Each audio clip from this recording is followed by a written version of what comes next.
ਆਪਾਂ ਇਕਨੋਮਿਕਸ ਦੀ ਡੈਫੀਨੇਸ਼ਨਸ ਕਰ ਰਹੇ ਸੀਗੇ। ਉਸ ਦੇ ਵਿੱਚ ਵੈਲਥ ਡੈਫੀਨੇਸ਼ਨ ਕੀਤੀ, ਮਟੀਰੀਅਲ ਵੈਲਫੇਅਰ ਡੈਫੀਨੇਸ਼ਨ ਕੀਤੀ, ਸਕੇਅਰਸਿਟੀ ਡੈਫੀਨੇਸ਼ਨ ਕੀਤੀ। ਅੱਜ ਆਪਾਂ ਇਕਨੋਮਿਕਸ ਦੀ ਲਾਸਟ ਡੈਫੀਨੇਸ਼ਨ ਕਰਾਂਗੇ, growth oriented definition of economics.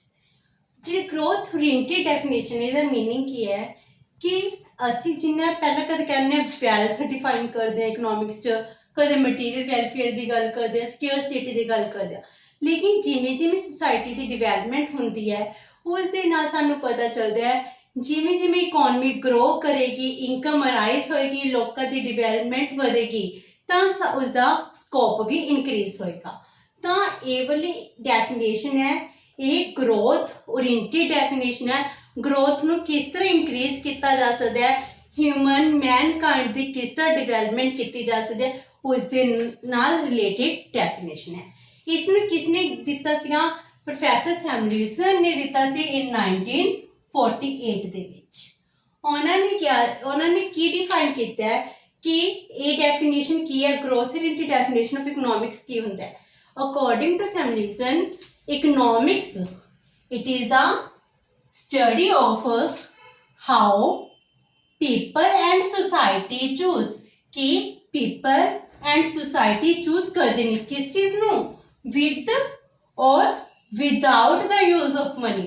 तुसी money use करो चाहे ना करो, ठीक है। to imply scarce productive resources, ਜਿਹੜੇ ਤੁਹਾਡੇ ਸਕੇਅਰਸ ਮੀਨਸ ਨੇ ਜਿਸ ਦੇ ਨਾਲ ਅਸੀਂ ਪ੍ਰੋਡਕਸ਼ਨ ਕਰ ਸਕਦੇ ਹਾਂ, ਸਕੇਅਰਸ ਪ੍ਰੋਡਕਟਿਵ ਰਿਸੋਰਸਿਸ ਨੂੰ ਤੁਸੀਂ ਕਿਸ ਤਰ੍ਹਾਂ ਯੂਜ਼ ਕਰ ਰਹੇ ਹੋ, ਇੰਪਲਾਈ ਕਰ ਸਕਦੇ ਹੋ, which could have alternative use. ਜਿਹੜੇ ਰਿਸੋਰਸਿਸ ਨੇ ਉਹਨਾਂ ਦਾ ਅਲਟਰਨੇਟਿਵ ਯੂਜ਼ ਨੇ to produce various commodities over time. ਜਿਹੜੇ ਕੋਮੋਡਿਟੀ ਅਸੀਂ ਪ੍ਰੋਡਿਊਸ ਕਰਾਂਗੀ ਐਂਡ ਡਿਸਟ੍ਰੀਬਿਊਟ ਦੈਮ। ਜੇ ਕੋਮੋਡਿਟੀ ਪ੍ਰੋਡਿਊਸ ਕੀਤੇ ਸਿਰਫ ਆਪਣੇ ਪਾਸ ਨਹੀਂ ਰੱਖਾਂਗੇ, ਅੱਗੇ ਅਸੀਂ ਡਿਸਟ੍ਰੀਬਿਊਟ ਵੀ ਕਰਾਂਗੇ। For now and in the future, ਸਾਰੇ ਤੇ ਸਾਰੇ ਕੋਮੋਡਿਟੀਜ਼ ਅੱਜ ਲਈ ਨਹੀਂ ਪ੍ਰੋਡਿਊਸ ਕਰ ਲਾਂਗੇ, ਆਉਣ ਵਾਲੀ ਫਿਊਚਰ ਜਨਰੇਸ਼ਨ ਲਈ ਵੀ ਕੁਝ ਦੇ ਕੇ ਜਾਵਾਂਗੇ। ਉਹਨਾਂ ਲਈ ਵੀ ਸਾਨੂੰ ਇਕਨੋਮਿਕ ਰਿਸੋਰਸਿਸ ਨੂੰ ਸੰਭਾਲਣਾ ਪਏਗਾ। ਅੱਜ ਦੇ ਟਾਈਮ ਵਿੱਚ ਅਸੀਂ ਸਸਟੇਨੇਬਲ ਡਿਵੈਲਪਮੈਂਟ ਦੀ ਗੱਲ ਕਰਦੇ ਹਾਂ, ਇਨਵਾਇਰਨਮੈਂਟ ਨੂੰ ਪ੍ਰੋਟੈਕਸ਼ਨ ਦੀ ਗੱਲ ਕਰਦੇ ਹਾਂ। ਇਹ ਵੀ ਕੀ ਹੈ, ਫਿਊਚਰ ਦੇ ਲਈ ਅਸੀਂ ਕੀ ਕਰ ਰਹੇ ਹਾਂ, ਅਮੰਗ ਜਿਹੜੀਆਂ ਸਾਡੀ ਆਉਣ ਵਾਲੀ ਜਨਰੇਸ਼ਨ ਨੇ ਉਹਨਾਂ ਲਈ ਕੀ ਦੇ ਕੇ ਜਾ ਰਹੇ ਹਾਂ, among various persons and groups in the society. ਤਾਂ ਇਹ ਵਾਲੀ ਜਿਹੜੀ ਡੈਫੀਨੇਸ਼ਨ ਹੈ, ਇਹ ਡੈਫੀਨੇਸ਼ਨ ਜਿੰਨੀਆਂ ਵੀ ਸਾਡੇ ਅਰਲੀਅਰ ਥਿਊਰੀਜ਼ ਨੇ, ਅਰਲੀਅਰ ਡੈਫੀਨੇਸ਼ਨਸ ਨੇ, ਉਹਨਾਂ ਤੋਂ ਬਹੁਤ ਜ਼ਿਆਦਾ ਵਾਈਡ ਹੈ। ਉਹਨਾਂ ਦੇ ਜਿਹੜੇ ਵੀਕ ਪੁਆਇੰਟ ਸੀ ਉਹਨਾਂ ਤੋਂ ਮਿਲ ਕੇ ਬਣੀ ਹੈ। ਇਸ ਦੇ ਵਿੱਚ ਅਸੀਂ ਹਰ ਇੱਕ ਪ੍ਰੋਬਲਮ ਦਾ ਸੋਲੂਸ਼ਨ ਦਿੱਤਾ ਹੈ। what to produce, how to produce, for whom to produce। ਜਿਹੜੇ ਸਾਡੇ ਇਕਨੋਮਿਕ ਰਿਸੋਰਸਿਸ ਨੇ ਇੱਕ ਪਰਸਨ, ਇੱਕ ਸੁਸਾਇਟੀ ਕਿਸ ਤਰ੍ਹਾਂ ਯੂਜ਼ ਕਰੇਗੀ ਤਾਂ ਕਿ ਆਪਣੇ ਰਿਸੋਰਸਿਸ ਨੂੰ ਇਸ ਤਰ੍ਹਾਂ ਯੂਟਿਲਾਈਜ਼ ਕੀਤਾ ਜਾਵੇ ਤਾਂ ਕਿ ਉਸ ਨੂੰ ਓਵਰ ਦਾ ਟਾਈਮ ਮੈਕਸਿਮਮ ਸੈਟਿਸਫੈਕਸ਼ਨ ਮਿਲ ਸਕੇ, ਉਸ ਦੀ ਗਰੋਥ ਹੋ ਸਕੇ। ਗਰੋਥ ਸਿਰਫ ਇਹ ਨਹੀਂ ਹੈ ਕਿ ਮੇਰੇ ਪ੍ਰੈਜ਼ੈਂਟ ਵਿੱਚ ਵੈਲਫੇਅਰ ਹੁੰਦਾ ਰਹੇ, ਬਲਕਿ ਮੇਰਾ ਵੈਲਫੇਅਰ ਫਿਊਚਰ ਲਈ ਵੀ ਹੋਵੇ। ਜਿਵੇਂ ਸਾਡੀ ਕੁਝ ਇਨਕਮ ਹੁੰਦੀ ਹੈ, ਮੈਂ ਸਾਰੇ ਪ੍ਰੈਜ਼ੈਂਟ ਵਿੱਚ ਕੰਜ਼ਿਊਮ ਨਹੀਂ ਕਰੂੰਗੀ, ਕੁਝ ਪੋਰਸ਼ਨ ਉਹਦਾ ਫਿਊਚਰ ਲਈ ਵੀ ਸੇਵ ਕਰ ਲੈਂਦੀ ਹਾਂ। ਤਾਂ ਮੈਂ ਸਿਰਫ ਪ੍ਰੈਜ਼ੈਂਟ ਬਾਰੇ ਨਹੀਂ ਸੋਚ ਰਹੀ, ਫਿਊਚਰ ਬਾਰੇ ਵੀ ਸੋਚ ਰਹੀ ਹਾਂ। ਤਾਂ ਉਸਨੇ ਵੀ ਇਹੀ ਕਿਹਾ, ਸਾਡੇ ਪਾਸ ਜਿੰਨੇ ਇਕਨੋਮਿਕ ਰਿਸੋਰਸਿਸ ਹੈਗੇ ਨੇ ਉਹਨਾਂ ਨੂੰ ਤੁਸੀਂ ਪ੍ਰੈਜ਼ੈਂਟ ਵਿੱਚ ਕੰਜ਼ਿਊਮ ਨਹੀਂ ਕਰਨਾ, ਉਹਨਾਂ ਨੂੰ ਫਿਊਚਰ ਲਈ ਵੀ ਸੰਭਾਲਣਾ ਹੈ। ਤਾਂ ਇਸ ਦੇ ਵਿੱਚ ਸੈਮੁਅਲਸਨ ਦੀ ਥਿਊਰੀ ਦਿੱਤੀ ਹੈ ਜਿਸ ਨੇ ਇਸ ਨੂੰ ਥੋੜਾ ਡਿਵੈਲਪ ਕਰਤਾ। ਤਾਂ ਇਕਨੋਮਿਕਸ ਦਾ ਸਕੋਪ ਹੈ ਇਹਦੇ ਨਾਲ ਵਾਈਡ ਹੋ ਜਾਂਦਾ ਹੈ। ਇਸਨੇ ਹਰ ਇੱਕ ਇਕਨੋਮਿਕ ਪ੍ਰੋਬਲਮ ਨੂੰ ਆਪਣੀ ਡੈਫੀਨੇਸ਼ਨ ਦੇ ਵਿੱਚ ਡਿਫਾਈਨ ਕੀਤਾ ਹੈ। ਇਹ ਸੀ ਸਾਡੀ definition of growth oriented definition of economics. ਇਹ ਮੀਨਿੰਗ ਤੋਂ ਬਾਅਦ ਹੁਣ ਆਪਾਂ ਕਰਾਂਗੇ ਇਸਦੇ features. Now features of growth oriented definition of economics. First ਹੈ ਐਫੀਸ਼ੀਐਂਟ ਐਲੋਕੇਸ਼ਨ ਆਫ ਰਿਸੋਰਸਿਸ।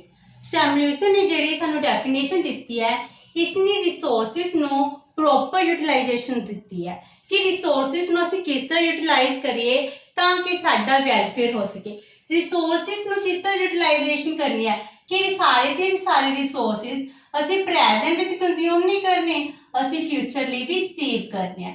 ਤਾਂ ਰਿਸੋਰਸਿਸ ਨੂੰ और अच्छी तरह यूटिलाइजेशन करना, ऑप्टिमम यूटिलाइजेशन करना, ये सानू सैमुएल्सन ने डिफाइन किया है। दैन डायनामिज्म, जिहड़ी इसकी थ्योरी है डायनामिक थ्योरी है। इस तो पहले जिन्नियां भी सानू डेफिनेशन दित्तियां गईयां सीगियां वो सारे स्टैटिक डेफिनेशन सी।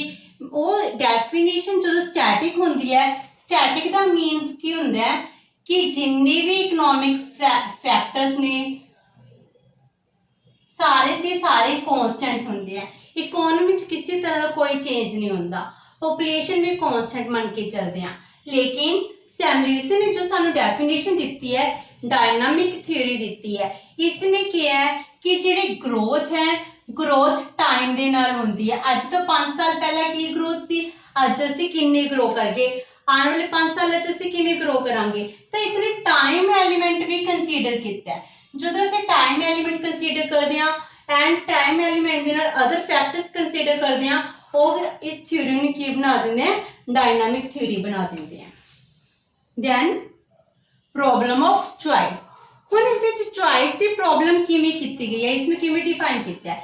ਜਿਵੇਂ ਰੋਬਿਨਸ ਨੇ ਡਿਫਾਈਨ ਕੀਤਾ ਸੀਗਾ, ਸਾਡੇ ਪਾਸ ਇਕਨੋਮਿਕ ਰਿਸੋਰਸਿਸ ਕੀ ਨੇ, ਸਕੇਅਰਸ ਨੇ, ਸਕੇਅਰਸਿਟੀ ਆਫ ਰਿਸੋਰਸਿਸ ਪਾਈ ਜਾਂਦੇ, ਅਲਟਰਨੇਟਿਵ ਯੂਜ਼ਸ भी ने। अल्टरनेटिव यूज होने करके सानू की करना पैंदा है, चूज करना पैंदा है कि किहड़ी नीड नू फर्स्ट फुलफिल करना है ते किहड़ी नीड नू बाद विच फुलफिल करना है। अल्टरनेटिव यूजेस ने इस करके सानू किस चीज़ की प्रॉब्लम अराइज होती है, चॉइस की प्रॉब्लम अराइज होती है।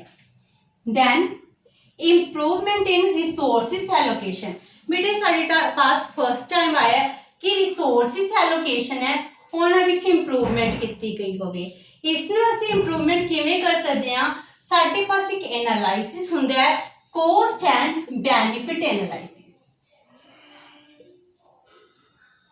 कॉस्ट एंड बेनिफिट एनालाइसिस का मीनिंग की है कि असीं एक प्रोजेक्ट के उपर काम कर रहे हैं। तुसीं रोड प्रोजेक्ट ही लै लो, इंफ्रास्ट्रक्चर डिवेलप करदे हैं, कोई हाईवे बना रहे हैं, असीं हाईवे बना रहे हैं, हाईवे बनाने के उपर साडी कितनी कॉस्ट लग रही है ते इसदे विच सानू एस्टीमेटेड कितना बेनिफिट होएगा। तो इसनूं की कहंदे कॉस्ट बेनिफिट एनालाइसिस। तो सैमुएल्सन ने की किया है, जिन्ने भी रिसोर्सिस तुसीं एलोकेट कर रहे हो इकोनॉमी विच, पहला उन्हां दा कॉस्ट बेनिफिट एनालाइसिस करो कि इकोनॉमी नूं उसदा बेनिफिट होएगा जां लॉस होएगा। जे बेनिफिट ज़्यादा होणगे, कॉस्ट घट होएगी, तां असीं उस प्रोजेक्ट नूं चूज करांगे। तो इस तरह इसने की किया है, जेडे रिसोर्सिस ने प्रॉपर यूटिलाइज किए ने, उन्हां विच इंप्रूवमेंट की है by the way of cost benefit analysis. Last है डिस्ट्रीब्यूशन। डिस्ट्रीब्यूशन किस तरह करनी है, किस चीज़ की डिस्ट्रीब्यूशन करनी है। साडे पास डिस्ट्रीब्यूशन की हो सकती है गुड्स की, गुड्स नूं कमोडिटीज भी कहते हैं, कमोडिटीज नूं असीं डिस्ट्रीब्यूट करना है। जिन्ने भी साडियां गुड्स ने, कमोडिटीज ने, इन्हां नाल असीं दो तरह के गुड्स प्रोड्यूस कर सकते हैं, या तो कंज्यूमर गुड्स प्रोड्यूस कर सकते हैं या फिर कैपिटल गुड्स प्रोड्यूस कर सकते हैं। कंज्यूमर गुड्स किहड़ियां हुंदियां ने, जिन्हां नूं असीं एक टाइम ते कंज्यूम कर लैंदे हां, प्रेजेंट दे लई हुंदियां ने, जो साडी कंजम्पशन लई हुंदियां ने। बट जिहड़े कैपिटल गुड्स हुंदियां ने, फ्यूचर लई हुंदियां ने, ये मशीनरी हो गई, इक्विपमेंट्स हो गए, इन्हां नाल कंज्यूमर गुड्स नूं प्रोड्यूस किया जाता है। जिवें साडे पास स्टील है, स्टील दे विच असीं चाहे उसनूं कैपिटल गुड प्रोड्यूस कर लांगे, फ्यूचर विच मशीनरी बन गई, होर गुड्स प्रोड्यूस हो जाणगियां। जेकर असीं उसनूं उसदे नाल कंज्यूमर गुड्स बना लिया तां अगे उहदे परपस की हो जाणगे, खत्म हो जाणगे। तां असीं डिस्ट्रीब्यूट करना है कि जिहड़ियां साडीआं गुड्स ने, उन्हां गुड्स नूं किन्ने कंज्यूमर गुड्स लई रखनियां ने, किन्नियां कैपिटल गुड्स लई रखियां ने। कंज्यूमर गुड्स किस दे लई ने, साडे प्रेजेंट कंजम्पशन दे लई। जिहड़े कैपिटल गुड्स हुंदियां ने, इसदे नाल फ्यूचर ग्रोथ हुंदी है, फ्यूचर डिवेलपमेंट हुंदी है। ये सीगियां साडीआं सैमुएल्सन दी जो डेफिनेशन है इसदी फीचर। हुण अपने ग्रोथ रिलेटेड डेफिनेशन भी कर चुके हैं। डेफिनेशंस करन तो बाद हुण अपने कंक्लूड करना है कि इन्हां विचों किहड़ी डेफिनेशन इकनॉमिक्स दी बेस्ट है, which is the best definition of economics. आपां ने 5-4 डेफिनेशंस कीतियां ने। एडम स्मिथ दी वेल्थ डेफिनेशन, मार्शल दी वेलफेयर डेफिनेशन, रॉबिन्स दी स्केयरसिटी डेफिनेशन, ਐਂਡ ਸੈਮੂਲੇਸ਼ਨ ਦੀ ਗਰੋਥ ਪ੍ਰਿੰਟਡ ਡੈਫੀਨੇਸ਼ਨ। ਇਹਨਾਂ ਸਭ ਥਿਊਰੀਜ਼ ਦੇ ਆਪਣੇ ਆਪਣੇ ਫੀਚਰਸ ਸੀਗੇ, ਫਿਰ ਅਸੀਂ ਕੁਝ ਪੁਆਇੰਟ ਤੇ ਕ੍ਰਿਟਿਸਾਈਜ਼ ਵੀ ਕੀਤੇ, ਲੇਕਿਨ ਆਪਾਂ ਇਗਨੋਰ ਕਿਸੇ ਨੂੰ ਵੀ ਨਹੀਂ ਕਰ ਸਕਦੇ ਕਿ ਕੋਈ ਇੱਕ ਥਿਊਰੀ ਬੈਸਟ ਨਹੀਂ ਸੀ। ਹਰ ਇੱਕ ਥਿਊਰੀ 'ਚ ਕੁਝ ਨਾ ਕੁਝ ਇਹੋ ਜਿਹੀ ਚੀਜ਼ਾਂ ਸੀਗੀਆਂ, ਇਹੋ ਜਿਹੀ ਗੱਲਾਂ ਕਹੀਆਂ ਗਈਆਂ ਨੇ ਜੋ ਇਕਨੋਮਿਕਸ ਨੂੰ ਡਿਫਾਈਨ ਕਰਦੀਆਂ ਨੇ। ਤਾਂ ਆਪਾਂ ਕੰਕਲੂਡ ਕੀ ਕਰ ਸਕਦੇ ਹਾਂ, ਇਹਨਾਂ ਚਾਰਾਂ ਵਿੱਚੋਂ ਇਹਨਾਂ ਦੇ ਚਾਰੇ ਐਸਪੈਕਟ ਲੈ ਕੇ ਇੱਕ ਨਵੀਂ ਡੈਫੀਨੇਸ਼ਨ ਬਣਾ ਸਕਦੇ ਹਾਂ ਕਿ ਇਹਨਾਂ ਚਾਰਾਂ ਦੀ ਥਿਊਰੀ ਸਭ ਤੋਂ ਬੈਸਟ ਹੈ। ਜੇਕਰ ਇਹਨਾਂ ਨੂੰ ਮਰਜ ਕਰ ਲਿੱਤਾ ਜਾਵੇ ਤਾਂ ਸਾਡੇ ਪਾਸ ਇਕਨੋਮਿਕਸ ਦੀ ਬੈਸਟ ਡੈਫੀਨੇਸ਼ਨ ਆ ਜਾਂਦੀ ਹੈ। ਤਾਂ ਇਸ ਨੂੰ ਕੰਕਲੂਡ ਕਿਵੇਂ ਕੀਤਾ ਜਾ ਸਕਦਾ ਹੈ, economics is a subject that studies those activities of man, ਕਿਹੜੀ activities which are concerned with the maximum satisfaction of wants, ਕਿਉਂਕਿ ਹਿਊਮਨ ਦਾ ਪਰਪਸ ਕੀ ਹੈ, ਆਪਣੀ ਮੈਕਸਿਮਮ ਸੈਟੀਸਫੈਕਸ਼ਨ ਕਰਨਾ, ਔਰ with the promotion of welfare, ਆਪਾਂ ਵਾਂਟ ਨੂੰ ਸੈਟੀਸਫਾਈ ਕਰਾਂਗੇ ਜਾਂ ਫਿਰ ਆਪਣੇ ਵੈਲਫੇਅਰ ਨੂੰ ਪ੍ਰਮੋਟ ਕਰਾਂਗੇ। ਐਂਡ ਇਕਨੋਮਿਕ ਗਰੋਥ, ਜਿਵੇਂ ਜਿਵੇਂ ਸਾਡਾ ਵੈਲਫੇਅਰ ਹੋ ਗਿਆ ਸਾਡੀ ਇਕਨੋਮੀ ਵੀ ਗਰੋ ਕਰੇਗੀ। ਬਾਈ ਦਾ ਜਿਹੜੀ ਸਾਡੀ ਇਕਨੋਮੀ ਗਰੋ ਕਰਦੀ ਹੈ, ਚਾਹੇ ਸਾਡਾ ਵੈਲਫੇਅਰ ਹੁੰਦਾ, ਮੈਕਸਿਮਮ ਸੈਟੀਸਫੈਕਸ਼ਨ ਹੁੰਦੀ ਹੈ, ਉਹ ਕਿਸ ਤਰ੍ਹਾਂ ਹੁੰਦੀ ਹੈ, ਬਾਈ ਦਾ ਐਫੀਸ਼ੀਐਂਟ। ਤਿੰਨ ਐਕਟੀਵਿਟੀਜ਼ ਦੱਸੀਆਂ ਨੇ, consumption, production and exchange. Economic activities ਹੈ ਕੀ ਕੰਜ਼ਿਊਮ ਕਰਨਾ ਹੈ, ਕਿਹੜੇ ਗੁੱਡਸ ਕੰਜ਼ਿਊਮ ਕਰਨੇ ਨੇ, ਕੀ ਪ੍ਰੋਡਿਊਸ ਕਰਨਾ ਹੈ, ਕਿਹੜੇ ਗੁੱਡਸ ਨੂੰ ਪ੍ਰੋਡਿਊਸ ਕਰਨਾ ਹੈ। ਐਕਸਚੇਂਜ, किस तरह एक्सचेंज किया जाए ताकि मैक्सिमम सैटिस्फैक्शन हो सके। Consumption, production and exchange of scarce mean having alternative use, ਤਾਂ ਜਿਹੜੇ ਸਾਡੇ ਸਕੇਅਰਸ ਮੀਨ ਨੇ ਉਹਨਾਂ ਨੂੰ ਇਸ ਤਰ੍ਹਾਂ ਯੂਟਿਲਾਈਜ਼ ਕੀਤਾ ਜਾ ਸਕੇ ਤਾਂ ਕਿ ਪੂਰੀ ਇਕਨੋਮੀ ਦਾ ਵੈਲਫੇਅਰ ਹੋ ਸਕੇ। ਇਹ ਸੀ ਸਾਡਾ ਕਨਕਲੂਜਨ, ਜਿਹੜਾ ਕੀ ਕਰ ਬੰਦਾ ਹੈ, ਚਾਰੇ ਦੇ ਚਾਰੇ ਡੈਫੀਨੇਸ਼ਨ ਨੂੰ ਮਰਜ ਕਰਨ ਤੋਂ ਬਾਅਦ ਹੀ ਬਣਾਇਆ ਜਾਂਦਾ ਹੈ। ਇਸ ਨੂੰ ਅਸੀਂ ਹੀ ਕੰਕਲੂਡ ਕਰ ਸਕਦੇ ਹਾਂ ਕਿ ਸਾਡੀ ਸਾਰੇ ਤੇ ਸਾਰੀ ਡੈਫੀਨੇਸ਼ਨ ਨੇ ਬਹੁਤ ਅੱਛੀਆਂ ਨੇ, ਇਹਨਾਂ ਵਿੱਚ ਕੁਝ ਨਾ ਕੁਝ ਕਮੀਆਂ ਹੈਗੀਆਂ ਨੇ, ਲੇਕਿਨ ਅਸੀਂ ਉਹਨਾਂ ਨੂੰ ਇਗਨੋਰ ਕਰ ਸਕਦੇ ਹਾਂ। ਸੋ ਇਹ ਸਾਡੀ ਥਿਊਰੀ ਹੈ, ਡੈਫੀਨੇਸ਼ਨ ਹੈ। ਇਸ ਦਾ first part meaning and definition of economics ਇਸ ਦੇ ਨਾਲ ਸਾਡਾ ਕਵਰ ਹੁੰਦਾ ਹੈ। ਉਸ ਤੋਂ ਬਾਅਦ ਆਪਾਂ ਕਰਾਂਗੇ ਹੁਣ nature and scope of economics. But अपना ये टॉपिक कंप्लीट होया डेफिनेशंस ऑफ इकोनॉमिक्स।